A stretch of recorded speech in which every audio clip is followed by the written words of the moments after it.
80 kilo இருந்தேன். இன்றைக்கி நான் வந்து 60 கிலோவுக்கு வந்திருக்கிறேன்னா அது கலைவாணி அம்மாவுடைய ட்ரீட்மெண்ட்டில் தான். குழந்தை இல்லாமல் இருந்தாங்க, குழந்தை கொடுத்தாங்க. என் பேர் ராதா. கலைவாணி அம்மா வீட்டுக்கு வேலைக்கு வந்தேன்.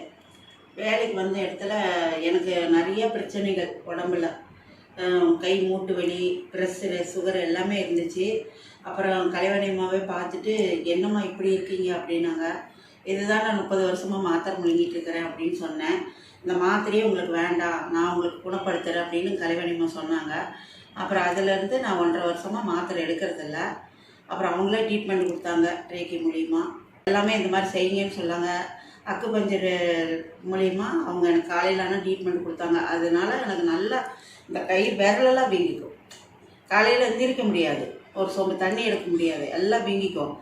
அதனால் அவங்க பார்த்துட்டு எனக்கு அந்த அளவுக்கு 1.5 வருஷமாக எனக்கு ட்ரீட்மெண்ட் கொடுத்து இன்றைக்கி சுகத்தோடையும் பலத்தோடையும் இருக்கிறேன்னா அது வந்து சாயப்பாவுடைய ஆசீர்வாதம். அவங்க மூலிமா, கலைவாணி அம்மா மூலிமா எனக்கு வந்து சாயப்பா நல்லது செஞ்சாங்க. இன்றைக்கி நல்லா இருக்கிறோம். இன்றைக்கி நோய் நொடி இல்லாமல் இன்றைக்கி மாத்திரையிலிருந்து விடுதலை கொடுத்து நல்லா இருக்கிறேன். 80 கிலோ இருந்தேன். இன்றைக்கி நான் வந்து 60 கிலோவுக்கு வந்திருக்கிறேன்னா அது கலைவாணி அம்மாவுடைய ட்ரீட்மெண்ட்டில் தான். அப்புறம் இதெல்லாம் குணமானதுக்கப்புறம் அந்த மாத்திரையிலிருந்து விடுதலை ஆனதுக்கப்புறம் தீட்சை கொடுத்தாங்க. தீட்சை வாங்கினதுக்கப்புறம் எங்கள் வாழ்க்கையில் வந்து நிறைய மாற்றங்கள். எங்கள் மருமக குழந்தை இல்லாமல் இருந்தாங்க, குழந்தை கொடுத்தாங்க.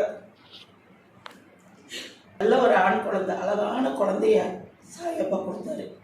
தீட்சை வாங்கினதுக்கு அப்புறம் எங்கள் வாழ்க்கையில் நிறைய மாற்றங்கள் வந்துச்சு. அதுக்கெல்லாம் அத்தனைக்கு சாயப்பாவுக்கு தான் நன்றி.